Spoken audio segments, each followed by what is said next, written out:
Okay, so my husband and I have decided on a fertility clinic that we are using for our IVF for our next baby.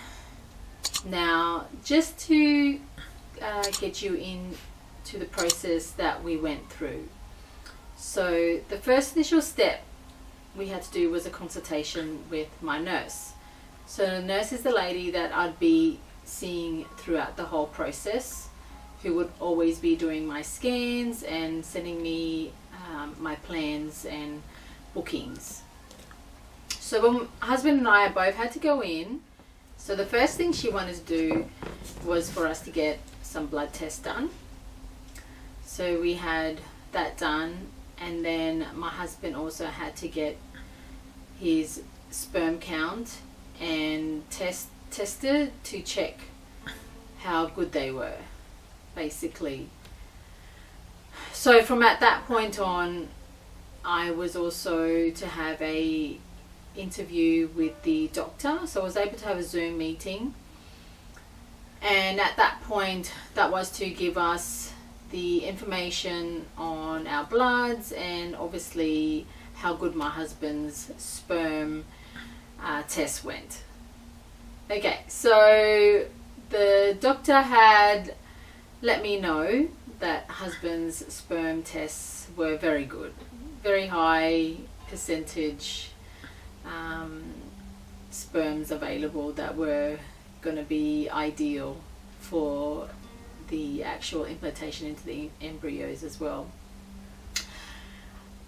And at that point, we had also been able to see the nurse again, and the nurse was also able to let me know that with the process, all the medications that I had to take. Basically, she was able to show me the needles, how to inject the needles into the tummy, and all the other things that would be taking, the pessaries and also the pill. So the other thing that I want to let you know is that I think you have to really understand the process, because when my cycle did come through, unfortunately there was a bit of a delay in with the nurse and myself. So when my cycle did come through, I was actually meant to pick up some medication before my cycle came. And because my cycle can be so erratic, anywhere from 30 to 40 days, there was a delay, and unfortunately I wasn't able to pick up the medication in time.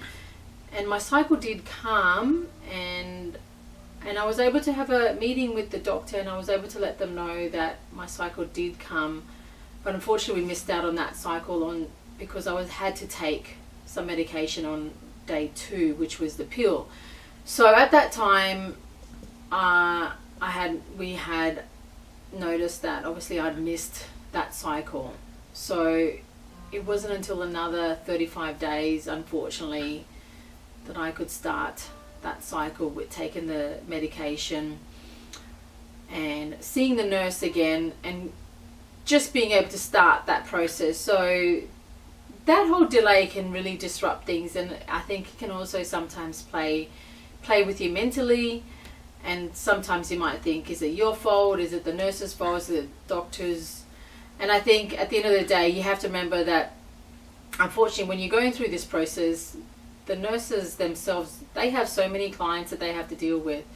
You yourself have to be on board with knowing what that process is, and just let them know, oh hey, I think I need to be doing this, or should I try and pick up my medication now before my cycle comes, because it can obviously just happen at any point.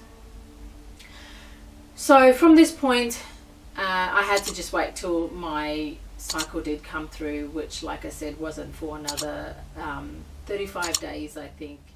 Okay, so that is the process that we'll be going through to get the eggs extracted.